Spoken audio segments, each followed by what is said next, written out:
The early part of 2019 was certainly a time for many of us to remember, as a strong winter storm and the deadly cold that came after it disrupted millions of Americans' lives. In my 5 years at KIMT, I would say reporting during the polar vortex is probably in my top 5 memories. I can't even remember. You were saying that it shut off the equipment. Yeah, so like cold. our gear was not working while we were trying to report.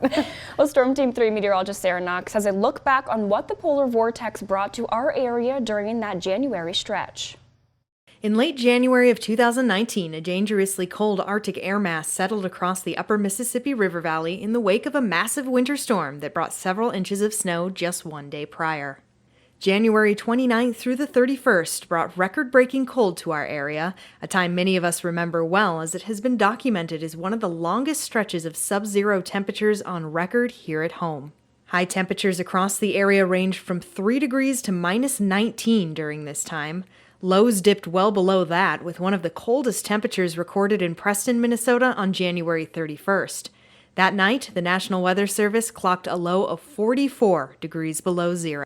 Not only were air temperatures a problem, strong northwest winds made things even more dangerous. These winds began increasing by early morning of the 29th, with gusts up to 40 miles per hour. This pushed in wind chill values ranging from minus 30 to minus 60 and beyond. A compiled list of noteworthy wind chills across the area had Dexter, Minnesota on top with a recorded real feel of 63 below zero at 2:40 a.m. on January 30th. Most schools closed through the week for the initial snowstorm on that Monday, then for the deadly cold snap that followed through Thursday. Temperatures did not begin to climb above the zero mark until late Friday morning, the 1st of February. Minnesota and Iowa were not the only states dealing with the dip in Arctic air. A state of emergency was declared for January 30th by the governor of Wisconsin, which resulted in the closure of many businesses and the suspension of postal services. Blizzard-like conditions caused a travel ban to go into effect in upstate New York that Wednesday, as police in the area responded to multiple traffic accidents due to blowing and drifting snow. Schools across Pittsburgh also closed on that Thursday due to the extreme cold. Ultimately, the frigid conditions were blamed for at least 9 deaths across the upper Midwest, and thousands of flights were canceled.